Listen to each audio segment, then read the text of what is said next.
Breaking right now, the United States is sending another 10,000 troops into the Middle East. And let me say this immediately, countries do not move that many troops, ships, aircraft, and equipment because everything's feel calm.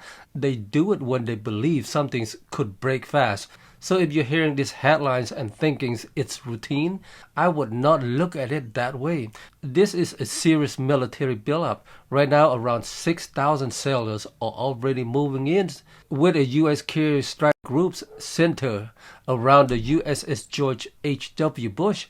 That means fighter jets, escorts, logistics, radar coverage, and serious strike capability. On top of that, another 4,000 Marines and support forces are expected to arrive before the end of this month. That brings the total near 10,000 additional personnel. And here what matters. Troops movements like this are not random. They take planning, timing, money, coordinations, and intent. This appears to be the United States positioning itself before a deadline. That deadline is April 22nd.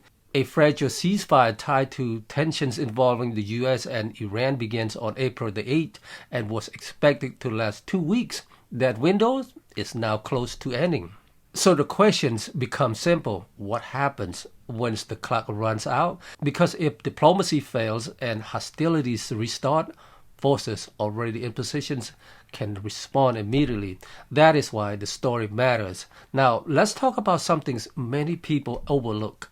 The Middle East is not just about conflicts headlines. It is tied directly to global energy flows. The Strait of Hormuz, one of the most important shipping choke points in the world, handles a major share of global oil traffic. If military conflict spills into that area, shipping risks rise fast. And when shipping risk rises, market react. Oil can spike, fuels can rise, transport costs can rise, inflation's pressures can rise.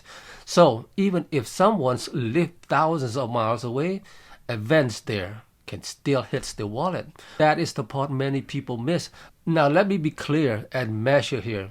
A true buildup does not automatically mean war is guaranteed. Sometimes force is moved to deter war. Sometimes it is meant to send a message. Sometimes it is insurance. In some case, negotiation collapse. But when these many assets move at once, it usually means leaders are preparing for more than one scenario. And that is what gets my attention, because the public often sees the headlines after the positioning already began.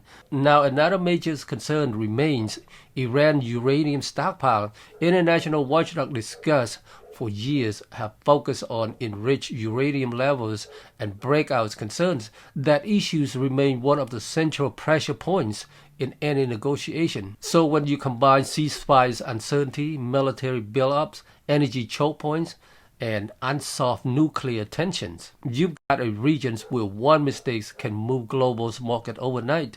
That is why traders watch this. That is why governments watch this. That is why everyday people should at least understand it. My honest view, the next several days matters more than many realize. If the ceasefires extend, markets may calm. If talk resume, pressures may ease. But if the deadline passes with no progress and new strike begin, the fact that forces are already in place changes the speeds of what can happen next. That's the real story. This may not be escalation yet, but it looks like preparations for escalations if needed.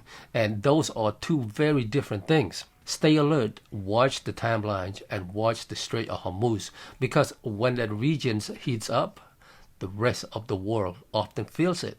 If you value clear updates without the noise, subscribe and stay close. Thank you for watching this one.